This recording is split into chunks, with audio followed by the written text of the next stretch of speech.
बहुत पुराने समय की बात है। एक गांव में गंगाराम नाम का एक भला आदमी रहता था। गंगाराम बहुत भला आदमी था। हमेशा अपनी क्षमता की सीमाओं से बाहर जाकर लोगों की मदद करने का प्रयास करता था। गंगाराम के 3 पुत्र, 2 भाई, एक बेटी थी। एक दिन दुर्भाग्यवश भले आदमी गंगाराम का देहांत हो गया था। अंतिम संस्कार करवाने गंगाराम के सभी नाते रिश्तेदार पहुँचे। पंडित ने रस्म पूरे किए, अर्थी सजाई गई। गंगाराम को अर्थी पर लिटाया गया। पुत्रों और भाइयों ने अर्थी उठाई और आगे बढ़े। गंगाराम की बेटी यह दृश्य देख न पा रही थी और वह जमीन पर लोट कर रोने लगी। गंगाराम की अर्थी की अंतिम यात्रा कुछ दूर तक पहुंची ही थी कि एक बहुत बड़े सेठ ने उनका रास्ता रोक लिया। सेठ के साथ 2 लोग हाथों में बंदूक लिए खड़े हुए थे। सेठ बोला, ये अर्थी यहाँ से आगे नहीं जाएगी। परिवारजनों ने सेठ से पूछा कि क्यों? सेठ ने जवाब दिया, आज से 1 माह पहले गंगाराम ने मुझसे 2 लाख रुपए का कर्जा लिया था। शर्त के अनुसार कर्ज की राशि न चुकाने पर या तो उसकी जमीन मेरे नाम की जाएगी या फिर उनके परिवार वालों से कर्जा लिया जाएगा। तो फिर अब बताओ, आप लोगों में से कौन देगा कर्जा? अब तमाम लोग तमाशा देख रहे थे। तभी उनके 3 बेटों ने कहा कि हम तुम्हारा कर्जा नहीं देंगे।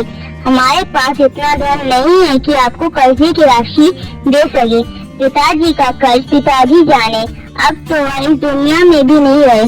अगर आपको उनकी अर्थी ले जानी है तो ले जाओ। गंगाराम के बेटों की इस तरह की बातें सुन वहाँ मौजूद सभी लोग धिक्कार जताने लगे कि कैसे नालायक और मतलबी पुत्र है। इस तरह गंगाराम के बेटों ने कर्ज वापस करने के लिए कदम पीछे हटा लिए। तभी गंगाराम के भाइयों ने भी कह दिया कि जब बेटे कर्जा नहीं दे सकते तो हम क्यों किसी का कर्जा भरें। अब गंगाराम की अर्थी को वहाँ रुके बहुत देर हो गई थी। तभी वहाँ उसकी बेटी पहुँच जाती है तो वह भागे भागे अपने पिताजी की अर्थी तक पहुँची।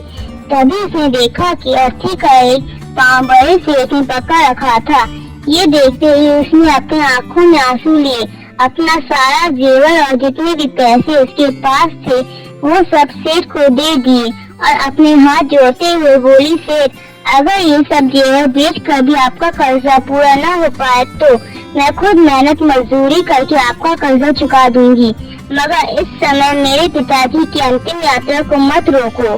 तभी सेठ ने अर्थी का पाँव तुरंत छोड़ दिया और बोला, अरे नहीं बेटी, तुम्हें ये सब करने की कोई आवश्यकता नहीं है, क्योंकि सच्चाई ये कि मुझे एक समय में पैसों की बहुत जरूरत थी। मैं बहुत गरीब था। तब उस समय तुम्हारे पिता ने मुझे 2 लाख रुपए देकर मेरी मदद की थी। गंगाराम बहुत भला आदमी था। उसने मुझसे 1 रुपया ब्याज तक नहीं मांगा और कभी वह मुझसे पैसे लेने के लिए नहीं आया। लेकिन जब मुझे पता चला कि गंगाराम का देहांत हो गया, तब मैंने सोचा कि ये पैसे किसे दूं, पैसे सही हाथों में कैसे दूं, यह जानने के लिए मैंने ये सब नाटक रचा। तुम्हारी बातों और पिता के प्रति जिम्मेदारी को देखकर मैं समझ गया कि पैसों की असल हकदार तुम ही हो। आज तुमने साबित कर दिया कि बेटे से ज्यादा बेटी ही माँ बाप से प्यार करती है। आपके परिवार जी तो नहीं है, लेकिन अब ये कर्ज मैं तुम्हें वापस करके अपने सर से कर्ज के बोझ को खत्म कर देना चाहता हूँ। इसलिए कर्ज को तुम लो, मुझे कर्ज से मुक्त करो। सेठ बेटी को पैसे लौटा कर अपना आशीर्वाद देकर वहाँ से चला गया। यह सब देखकर गंगाराम के बेटे और भाइयों का सर शर्म से नीचे झुक गया। तो दोस्तों, इस कहानी से आपने क्या सीखा? कमेंट करके जरूर बताना।